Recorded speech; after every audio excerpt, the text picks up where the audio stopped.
साहब, नेहरू जी की बराबरी तो मोदी जी से नहीं हो सकती। ये मैं भी मानता हूं कि नेहरू जी और मोदी जी में बराबरी नहीं हो सकती। जब मोदी जी इस देश के प्रधानमंत्री के कैंडिडेट चुने जाने थे, भाजपा की पार्लियामेंट्री बोर्ड की बैठक होनी थी और मोदी जी स्वयं उसके मेंबर थे, मगर उन्होंने कहा मैं उस बैठक में नहीं आऊंगा जिसमें मेरे बारे में विचार हो रहा हो। जब कैबिनेट मिशन प्लान के तहत 26 अप्रैल 1946 को कांग्रेस का नया अध्यक्ष चुना जाना था, 20 अप्रैल को मौलाना आजाद को गांधी जी ने लेटर लिखा कि आप अपना नामांकन वापस ले लीजिए और मैं चाहता हूं कि नेहरू जी प्रधानमंत्री बने। सारे वोट मिले सरदार पटेल को और 0 वोट मिले जवाहरलाल नेहरू जी को। वाकई कैसे तुलना हो सकती है? राष्ट्रपति महोदया ने कहा कि यह देश के इतिहास 60 साल के बाद यह पहली बार एक घटना हुई है जब लगातार 3 बार किसी प्रधानमंत्री को स्पष्ट बहुमत प्राप्त किया हो। और जिस समय महामहिम राष्ट्रपति महोदया ने यह शब्द बोला था, हम सबको ध्यान है, सबसे अनेक विपक्षी सदस्यों ने अपनी अपनी सीट पर आवाजें करते हुए इसका प्रतिवाद किया था। संभवतः उनके मन में इस बात के लिए स्वीकार्यता नहीं हो पा रही थी कि यह कैसे हो गया कि लगातार तीसरी बार मोदी जी के नेतृत्व में भारत की जनता ने स्पष्ट जनादेश दिया और पंडित जवाहरलाल नेहरू जी का वो रिकॉर्ड जिसके ऊपर वो बहुत इतराते थे, उसकी बराबरी हो गई।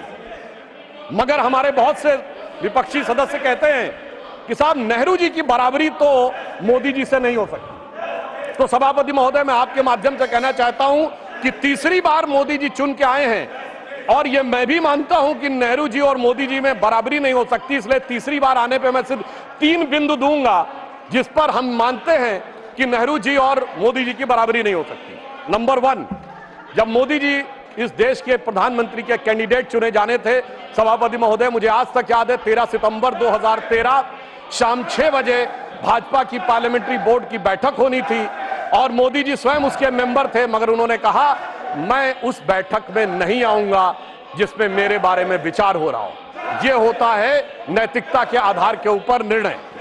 और उस समय राजनाथ सिंह जी पार्टी के अध्यक्ष थे, तो मुझे यह दायित्व दिया गया था कि मैं मोदी जी को रिसीव करके अध्यक्ष के कमरे में बैठा लूं और जब बैठक समाप्त हो जाए तो सब एक साथ जाएंगे प्रेस कॉन्फ्रेंस में घोषित करने के लिए। और महोदय, पूरा पार्लियामेंट्री बोर्ड एक मत था, सारे कार्यकर्ता एक मत थे और पूरा देश एक मत था और तब प्रधानमंत्री के कैंडिडेट मोदी जी घोषित हुए।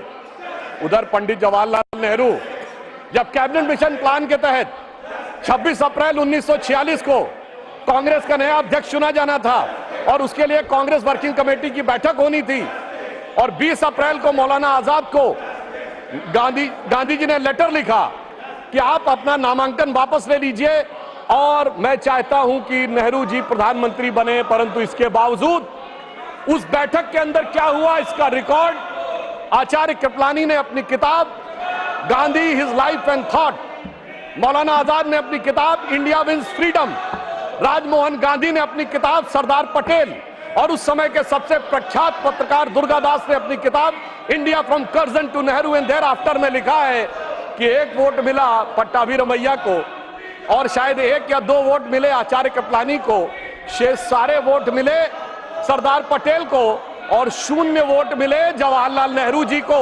वाकई कैसे तुलना हो सकती है? सर्वसम्मति से प्रधानमंत्री के कैंडिडेट बनने वाले मोदी जी और 0 वोट पाकर प्रधानमंत्री के कैंडिडेट बनने वाले सरदार हमारे नेहरू जी। एक वो नेता जिसको पूरे देश ने नेता माना, एक वो नेता जिसको उसकी पार्टी में किसी ने नेता नहीं माना।